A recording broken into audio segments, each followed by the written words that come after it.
Gimana caranya membujuk cewek untuk melakukan sesuatu? Gimana cara menyampaikan pendapat lo dengan tepat tanpa bikin hubungan jadi gak enak? Ini skill yang akan lo pelajari di video ini bro. Dari teknik yang diambil di buku Psychology of Persuasion dari Robert Cialdini. Pastikan lo pakai untuk kebaikan ya, karena sebagai seorang pemimpin, lo wajib bisa mengarahkan wanita dengan tepat bro. Dan salah satu tugas paling berat adalah memastikan wanita lo bisa menerima ide-ide lo, mau melakukan hal-hal yang lo anggap positif, walaupun dia nggak suka. Misal, lo mau ngajakin cewek lo untuk lebih rajin olahraga, tapi dia males-malesan dengan berbagai alasan. Lo pengen lihat cewek lo lebih disiplin lagi dalam mengatur keuangan, yang masih susah banget dia lakuin. Atau misal, lo ngerasa cewek lo harus lebih bisa mengatur pola makan, yang sampai sekarang masih belum dia lakukan. Dan terkadang, mau nggak mau, hal ini harus ditempuh lewat jalur adu argumen atau debat. Nggak cuma ke pacar. Cara ini bisa juga lo pakai ke saudara atau teman. Ini langkahnya. Langkah pertama, dengerin bro.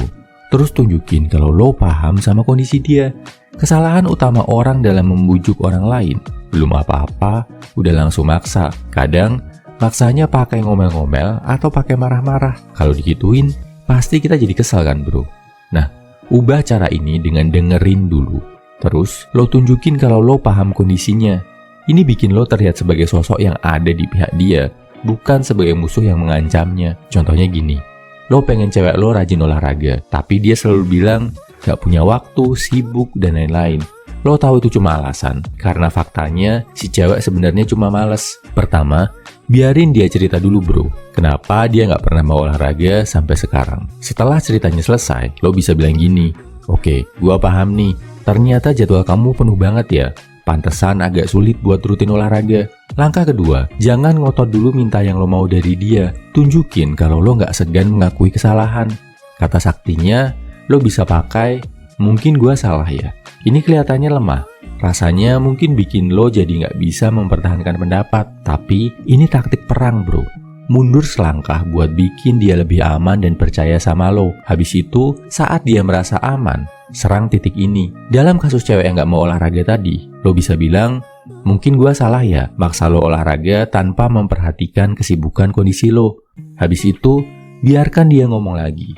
Nah, di titik ini, dia udah merasa dipahami, merasa dimengerti. Gak sekedar disuruh-suruh dan disalah-salahin. Kalau lo nunjukin lo paham sama dia, setuju sama dia bakal lebih mudah untuk menyetujui permintaan lo. Tandanya, nada suaranya udah mulai enak, gak terlalu tinggi, mungkin ngomongnya lebih pelan. Ekspresinya juga udah kelihatan lebih santai. Setelah ini terjadi, baru serang dengan senjata pamungkas lo. Ketiga, bilang dia kalau lo punya ide yang menarik, ide yang cocok banget buat dia. Bikin ide lo itu seolah-olah spesial, ditujukan cuma untuk dia. Setelah ngerasa dipahami, ngerasa disetujui, dan ngerasa dianggap spesial, orang akan lebih percaya dan lebih mau ngelakuin saran lo. Misal dalam contoh tadi bilang gini, gue pernah baca alternatif yang cocok untuk olahraga buat orang-orang super sibuk kayak kamu. Namanya HIIT, banyak dilakuin sama artis-artis yang jadwalnya penuh. Cuma 10-15 menit, minggu depan pas libur, coba yuk. Kemungkinan dia setuju akan lebih besar daripada kalau lo maksain pendapat, teriak-teriakan sama dia, atau adu mulut. Kesimpulannya, ini 3 langkah untuk membujuk cewek mau melakukan apa yang menurut lo bagus. 1. Dengerin dulu. Tunjukin kalau lo paham sama kondisinya. 2. Jangan ngotot minta yang lo mau. Malah, tunjukin kalau lo setuju sama penolakannya. 3. Setelah dia ngerasa dipahami dan didengerin, baru lo ajukan request lo. Pakai bahasa yang bikin dia ngerasa spesial. Cara ini sepintas kelihatan lemah bro. Sepintas bikin lo nggak bisa memenangkan debat atau argumen. Tapi ada kalanya, kemenangan itu bukan tentang siapa yang menang adu pendapat. Kemenangan lo dalam hal ini adalah saat dia mau berubah, mau melakukan apa yang lo minta. Dalam kasus ini, bikin si cewek mau mulai coba olahraga. Percuma kan kalau lo menang debat, menang adu pendapat, tapi ujung-ujungnya dia jadi makin gak mau olahraga dan hubungan kalian justru makin jelek. Dan ingat, gak cuma ke cewek, gak cuma ke gebetan. Teknik persuasi ini bisa lo pakai ke teman, saudara, rekan kerja, partner bisnis, dan orang-orang lain. Manfaatkan dengan bijaksana ya bro.